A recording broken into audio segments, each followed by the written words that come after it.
बसा बसा. शिवसेना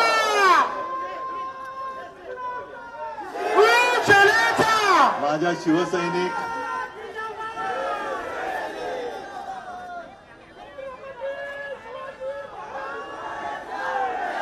माझ्या शिवसैनिक बांधवांनो, भगिनींनो आणि मातांनो, मी शिवसैनिक बांधवांनो, भगिनींनो आणि मातांनो म्हटल्यानंतर इकडे राष्ट्रवादीचे पण कार्यकर्ते उभे आहेत.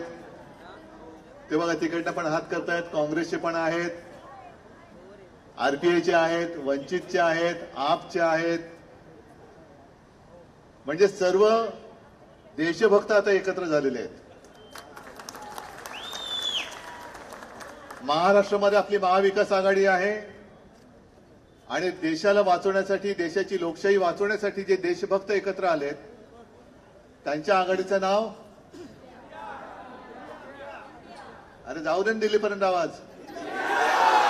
हा, क्रिकेटच्या मॅचच्या वेळेला काय ओरडतो आपण? इंडिया. बरोबर ना? कारण भारत म्हणा, इंडिया म्हणा, हिंदुस्थान म्हणा, हा आपलाच आहे. आणि या देशाला एक परंपरा आहे, संस्कृती आहे.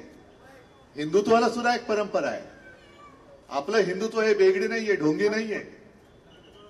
आपण भारतीय जनता पक्षाला त्यांच्या ढोंगामुळे सोडलं, हिंदुत्व सोडलं नाही, हिंदुत्व सोडू शकत नाही.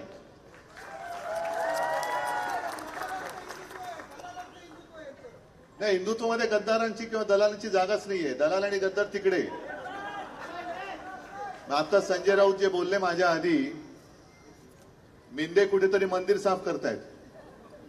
त्यांना सवय होती. नाही ते आहेच, पण आपल्याला आता त्यांना साफ करायचंय, म्हणजे काढून टाकायचंय. मागाशी सहज फिरताना काही ठिकाणी भिंतीवरती सरकारी जाहिराती लागल्यात. मतदानाचा अधिकार वापरा, आहे ना? आणि योगायोग असं की त्याच्या बाजूला अशी जाहिरात होती, मतदानाचा अधिकार वापरा, कचरा साफ करा.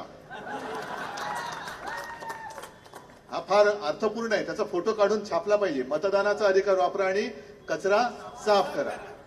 काय ढोंग करतायत, काय नाटकं करतायत. जणू काही यांच्या आधी हिंदू धर्मच नव्हता, तो आत्ता जन्माला आला. आणि 22 तारखेला यापूर्वी कधी राम मंदिर झालंच नव्हतं. ते हे बांधतात म्हणून राम आता पृथ्वीवरती अवतार घेत आहेत. अहो, राम मंदिराचा लढा कित्येक शतकांचा आहे. अनेक कारसेवकांनी रक्त सांडले. काल आपल्या सुभाष देसाईंनी शिवसेना भवनमध्ये, अरे थांब ना, थांबा, असं मध्येच काहीतरी करू नका. सुभाष देसाईंनी एक सहज जेवढे जेवढे कारसेवक आपले शिवसेनेतनं तिकडे गेले होते अयोध्येला, त्यांना बोलवलं होतं. तर 40-50 कारसेवक काल शिवसेना भवनमध्ये आले होते. असे अनेक आहेत, अनेक आहेत ज्यांचं या राम मंदिराच्या लढ्यात, हा, लालकृष्ण अडवाणीजी जरूर योगदान आहे, मुरली मनोहर जोशी जरूर योगदान आहे, अगदी अशोक सिंगल यांचं होतं. त्यावेळीचा तो एक जमाना होता. अटल बिहारींचा तो वाजपेयीजींचा तो भाजप होता, त्याच्याबरोबर शिवसेनेची युती होती. यांनी त्यांचे विचार सगळे सोडून दिले आणि हे दलाली विचार घेऊन जे पुढे चालले ते हिंदुत्व मला मान्य नाहीये, हे अजिबात नाहीये. आणि म्हणून मी आज सकाळी घरनं निघण्यापूर्वी प्रेस कॉन्फरन्स घेतली. कारण राम मंदिराचं लोकार्पण म्हणजे केवळ प्रभू श्री रामचंद्र सीतामाई यांची प्राणप्रतिष्ठापना नाहीये, ती तर त्या आहेच, पण त्या निमित्ताने आपल्या देशाच्या अस्मितेची ती प्राणप्रतिष्ठा आहे. आणि ही प्राणप्रतिष्ठा खरी म्हणजे देशाच्या राष्ट्रपतींच्या हस्ते व्हायला पाहिजे, राष्ट्रपतींच्या. कारण जर का धार्मिक सोहळा असेल तरी तुम्ही शंकराचार्यांना बोलवत नाही. राजकीय असेल आणि देशाच्या बाबतीत असेल तर राष्ट्रपतींना बोलवलं पाहिजे. मग एक काहीतरी ठरवा. ज्याप्रमाणे सोमनाथच्या मंदिराची प्राण प्रतिष्ठापना करताना तत्कालीन राष्ट्रपती डॉक्टर राजेंद्र प्रसाद यांना बोलवलं होतं, तसं द्रौपदीजींना काय बोलवायला काय हरकत आहे? बोलवलं पाहिजे. आणि म्हणून मी आज जाहीर आमंत्रण, एक पत्र पण आपलं रितसर जाणार, आपले खासदार पण जाऊन भेटतील, महामहिम राष्ट्रपतीजींना दिले की आम्ही 22 तारखेला काळाराम मंदिरात जाणार आहोत. त्याच्यानंतर गोदावरीच्या तीरावरती आरती करणार आहोत. मी राष्ट्रपतीजींना आपल्या तमाम रामभक्तांच्या आणि शिवभक्तांच्या वतीने आमंत्रण देतोय की आपण तिथे या. आणि विशेष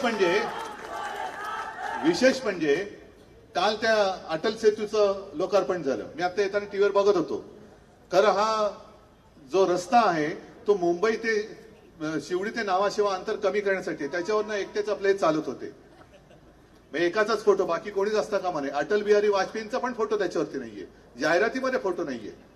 म्हणून मी आपल्या सर्वांच्या साक्षीने सांगतो की राष्ट्रपती जर का आल्या तर राम मंदिरामध्ये आणि गंगा गोदावरीच्या आरतीमध्ये त्यांच्या एकटीचा फोटो येईल, आमचा कोणाचा येणार नाही, आमचा कोणाचा येणार नाही. आता योगायोग असेल किंवा काही असेल, आपण 22 तारखेला काळाराम मंदिरात जाणार म्हटल्यानंतर काल आपले माननीय पंतप्रधान जाऊन आले. मग कोणीतरी म्हणाले बघा उद्धवजी तुम्ही चाललेत म्हणून चाललेत. म्हटलं आनंदाची गोष्ट आहे. मग तसं आज मी जाहीर करतोय की बहुतेक शक्य होईलच, पण 22 तारखेच्या आधी मी शिवनेरीला जाणार आहे. हे जाहीर करतोय की निदान त्या निमित्ताने तरी का होईना, पण महाराष्ट्रामध्ये जे काही तेज जन्माला आलं त्याला वंदन करण्यासाठी मोदीजी माझ्या आधी तुम्ही आता शिवनेरीला जा. कारण मी केवळ आव्हान आणि डावावरती प्रतिडाव म्हणून नाही करत, डावावरती प्रतिडाव म्हणून मी नाही करत. माझी एक भावना आहे, माझी एक धारणा आहे, माझी एक श्रद्धा आहे की ज्या वेळेला राम मंदिराविषय थंड बसत्यात होता तेव्हा तुम्हाला सगळ्यांना कल्पना आहे आपण अयोध्येला गेलो होतो, पण जाण्यापूर्वी शिवजन्मभूमीची एक मोठ माती घेऊन मी राम जन्मभूमीला गेलो.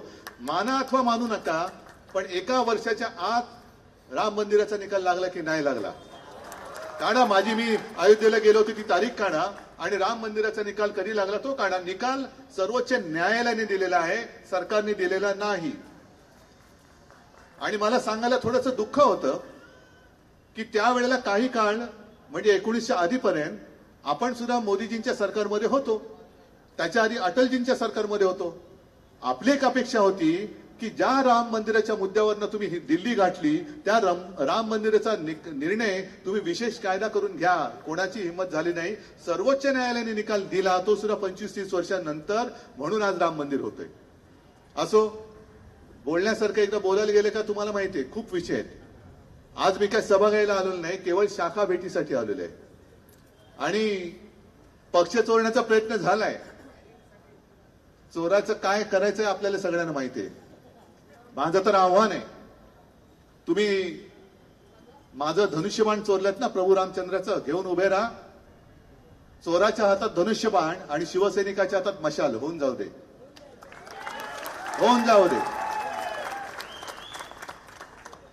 आणि मोदीजींनी सांगितले, आपण पण करतोय, 22 तारखेला सगळीकडे दिवाळी साजरी करायची ना, आम्ही पण करतो, कारण हा आमच्यासाठी सुद्धा आनंदाचा क्षण आहे. पण 22 तारखेनंतर देशभर गेल्या 10 वर्षात देशाचं जे काही दिवाळं वाजले त्याच्यावरती चर्चा करा.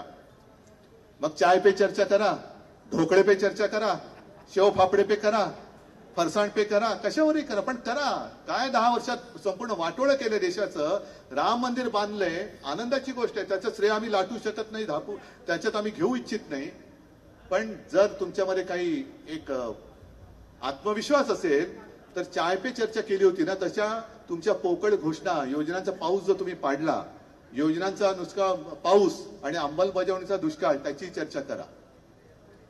आणि मला खात्री आहे की आज नुसते शाखा भेटी मी देणार म्हटल्यानंतर बहुतेक सगळ्या शाखांच्या ठिकाणी छोट्या छोट्या सभा झाल्यात. आणि हे सगळं वातावरण पाहिल्यानंतर गद्दारांची घराणेशाही आजच गाडली गेलेली आहे. पण मला नुसतं या जोशावरती जाऊन चालणार नाही. निवडणुकीचा निकाल लागेल तेव्हा अशी ती गाडली पाहिजे की या भगव्याला कलंक लावणारी गद्दारांची औलाद महाराष्ट्रामध्ये पुन्हा वळवळता कामा नये. सगळ्यांना धन्यवाद देतो. जय हिंद, जय महाराष्ट्र. एबीपी माझा, उघडा डोळे बघा नीट.